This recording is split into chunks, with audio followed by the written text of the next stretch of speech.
taariikhdii nololeed ee nolosheeda sida aynu ka xaqiijinay gabadha qisadana ay qusaysay ee filimkeeda. qisadan qaybteedii lahayd waxay gabadha hadalkeedii ku bilowday sidadan: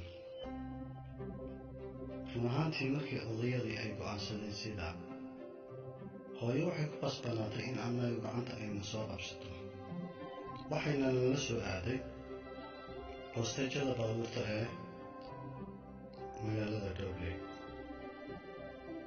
nasiib wanaag, markiiba waxaan helnay gaari u socday magaalada Buulo Maleer.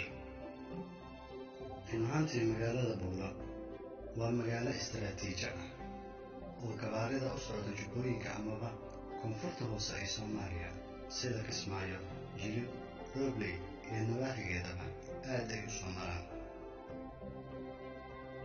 xaqiiqdii annaguna ma haysan fursad saac sii dheer oo aanu ku sugi karno baabuur si street ah u aaday magaalada Dhobley.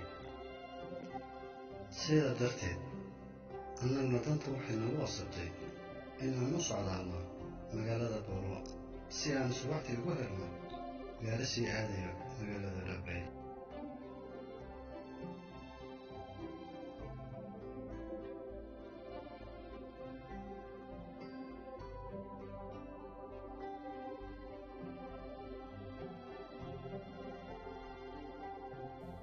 magaalada Buulo waxaan tagnay habeen saqdhax ah. waxaanu ku hooyanay naag gaariga nala saarnayd gurigeedii, oo habeenkii halkaa ayaan ku waabarisanay.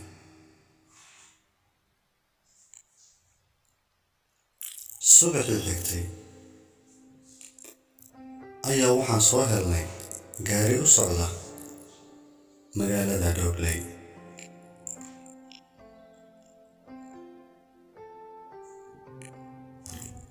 maalin kadib waxaanu imaanay magaalada Dhobley.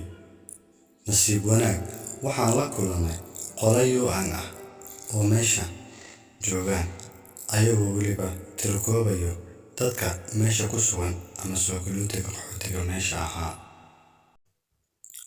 qisadan qaybaheedii dambe waxaan u gudbi doonaa dhowr sano kadib.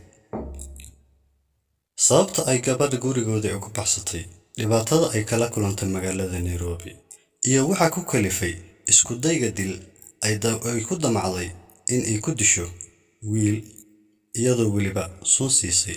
sababta ku kaliftay ayaan ku ogaan doonaa sheekada qaybaheeda dambe. waxaan sugnaaba waa qaybta 7aad iyo sheeko xiiso leh.